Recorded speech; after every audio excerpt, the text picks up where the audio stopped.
Good morning students.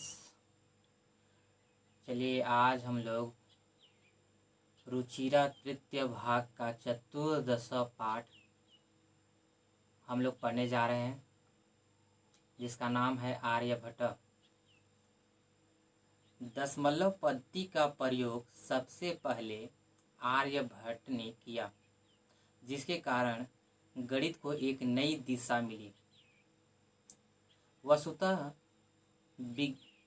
गणित को विज्ञान बनाने वाले तथा गणितीय गणना पद्धति के द्वारा आकाशीय पिंडों की गति का प्रवर्तन करने वाले आर्यभट्ट प्रथम आचार्य थे।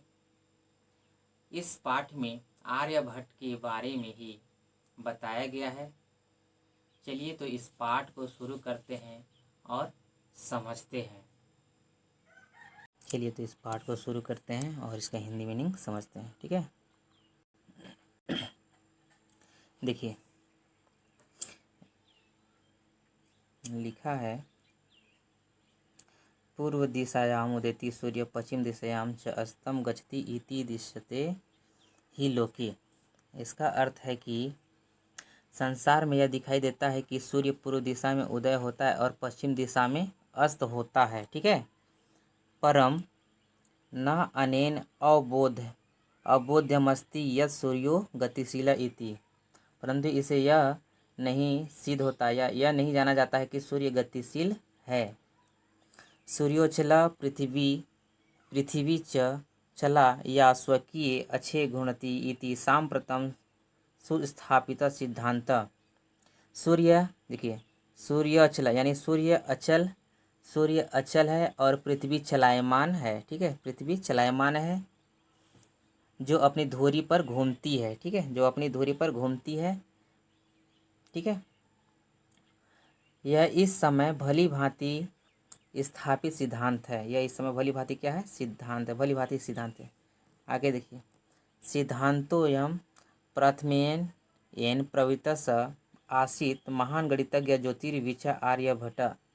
इस सिद्धांत को सर्वप्रथम जिन्होंने प्रारंभ किया वह महान गणित के ज्ञाता और ज्योतिषी आर्यभट्ट थे। कौन थे? आर्यभट्ट। ठीक है, पृथ्वी स्थिरा वर्तते इति परंपरा प्रचलिता रूढ़ी तेन प्रत्यादिष्टा। पृथ्वी देखिए, पृथ्वी स्थिरा यानी पृथ्वी स्थिर है, परंपरा से चली आ रही है। ठीक है, पृथ्वी स्थिर है, परंपरा से चली आ रही है। इस प्रथा का उन्होंने खंडन किया। क्या किया? उन्होंने खंडन किया। तेन उदाहरणतम यद गतिशीलायाम नौकायाम उपविष्ट मानव नौका स्थिरा मनोभवति अन्यान च पदार्थान गतिशीलान अवगच्छति। देखिए, उन्होंने उदाहरण दिया कि चलती हुई नाव में बैठा हुआ आदमी, ठीक है, चलती हुई नाव में बैठा हुआ आदमी या मनुष्य नाव को रुकी हुई अनुभव करता है। नाव को क्या करता है? कैसा अनुभव करता है? जैसा लगता है कि नाव रुका हुआ है, इसलिए नाव को रुकी हुई अनुभव करता है। ठीक है,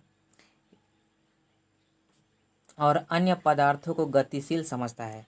अन्यान च पदार्थेन गतिशील अगच्छति, मतलब और अन्य पदार्थों को क्या करता है? गतिशील समझता है। ठीक है, एवमेव गतिशीलायां पृथिव्याम अवस्थिता मानव पृथ्वी स्थिराम नुभवति सूर्यग्रहण च गतिशीला वेति। देखिए, इसी तरह ही गति युक्त पृथ्वी पर स्थित मनुष्य पृथ्वी को स्थिर अनुभव करता है और सूर्य आदि ग्रहों को गतिशील मानता है या जानता है। ठीक है, यहाँ तक समझ गए? चलिए इसको देखिए,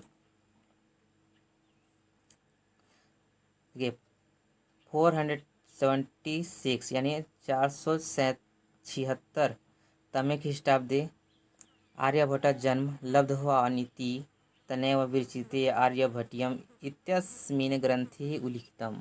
देखिए, सन 476वें ईस्वी वर्ष में 476वें ईस्वी वर्ष यानी 476वें ईस्वी वर्ष में मतलब आर्यभट्ट ने जन्म लिया। कौन जन्म लिया? आर्यभट्ट ने जन्म लिया।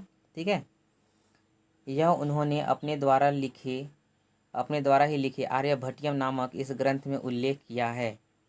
अपने द्वारा ही लिखा हुआ आर्यभट्टियम इस ग्रंथ का उल्लेख किया है। ठीक है। ग्रंथोऽयं तेन त्रयोविंशतितमे, ठीक है, त्रयोविंशतितमे। आगे देखते हैं क्या है। हाँ देखिए,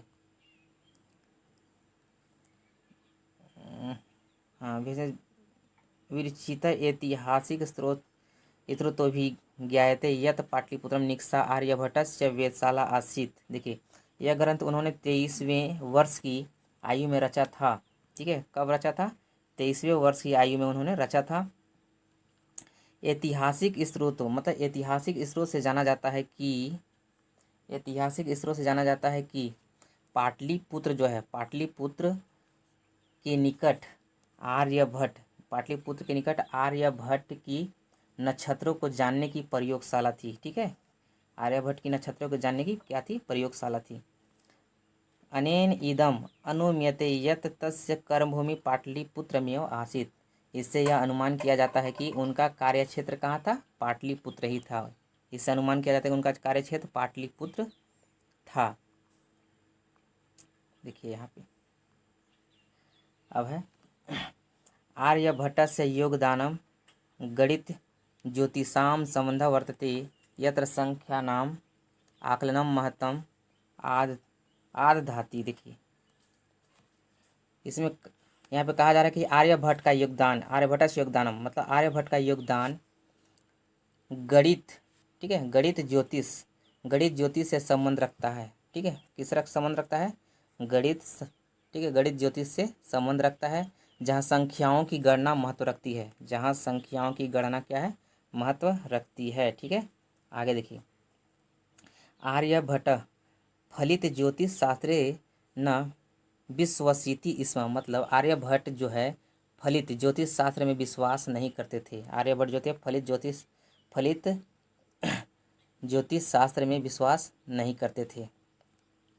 गणितीय पद्धत्या कृतम आकलन माधृत्य एव तेन प्रतिपादनम यद ग्रहणे राहु केतु नाम दानवो नास्ति कारणाम।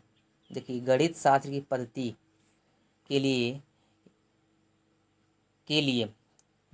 ठीक है के गए, देखिए, गणित शास्त्र की पद्धति या तरीके से किए गए आकलन पर आधारित करके ही उन्होंने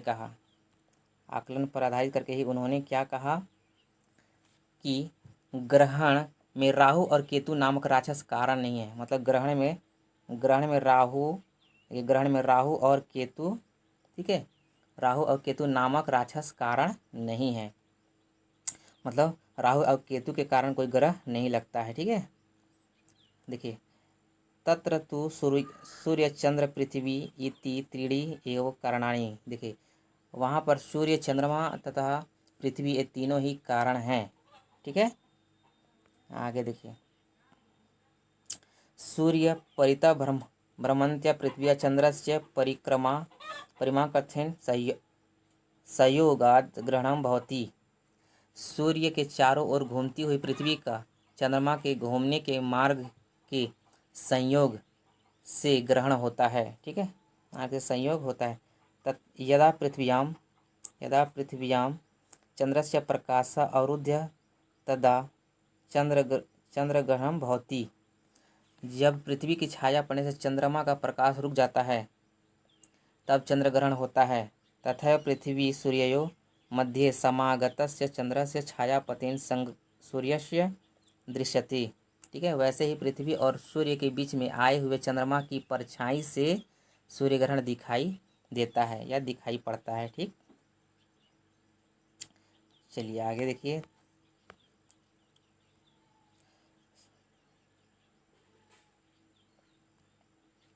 समाजे नूतनां विचाराणां स्वीकार्य प्रायः सामान्य जना काठिन्यमनुभवति। देखिए, समाज में नए विचारों को स्वीकार करने में अधिकतर सामान्य लोग कठिनाई को अनुभव करते हैं। भारतीय ज्योतिष शास्त्रे तथैव आर्यभट्टस्यापि विरोधः अभवत्। मतलब भारतीय ज्योतिष शास्त्र में वैसे ही आर्यभट्ट का विरोध हुआ है। तस्य सिद्धांत अपेक्षिता स पंडित मन्यायाम उपहास पात्रम जाता। उनके सिद्धांत अनसुने कर दिए गए। वह स्वयं को भारी विद्वान मानने वालों की ठीक है, वह स्वयं को भारी विद्वान मानने वालों की हंसी का पात्र भी बन गए। ठीक है। पुनरपि तस्य दृष्टि कालातिगामिनी दृष्टा। ठीक है, फिर भी उनकी दृष्टि जो है समय को लांघने वाली दिखाई देती है। ठीक है, आगे है आधुनिक वैज्ञानिक तस्मिन् तस्य च सिद्धांते समादर प्रकृत। किंतु आधुनिक वैज्ञानिकों ने उनमें और उनके सिद्धांत में आदर यानी विश्वास प्रकट किया। अस्मादेव कारणात् अस्माकं प्रथमोपग्रहस्य नाम आर्यभट्ट इति कृतम्। इसी कारण से हमारे ठीक है, इसी कारण से हमारे पहले उपग्रह का नाम आर्यभट्ट रखा गया। सबसे पहला उपग्रह का नाम क्या रखा गया? आर्यभट्ट। ठीक है, हाँ, इसी कारण से आर्यभट्ट पहला उपग्रह का नाम रखा गया। आगे देखिए, वसुतः भारतीया गणित परंपराया अथ च विज्ञान परंपराया असौ एकः शिखर पुरुषः आसीत्।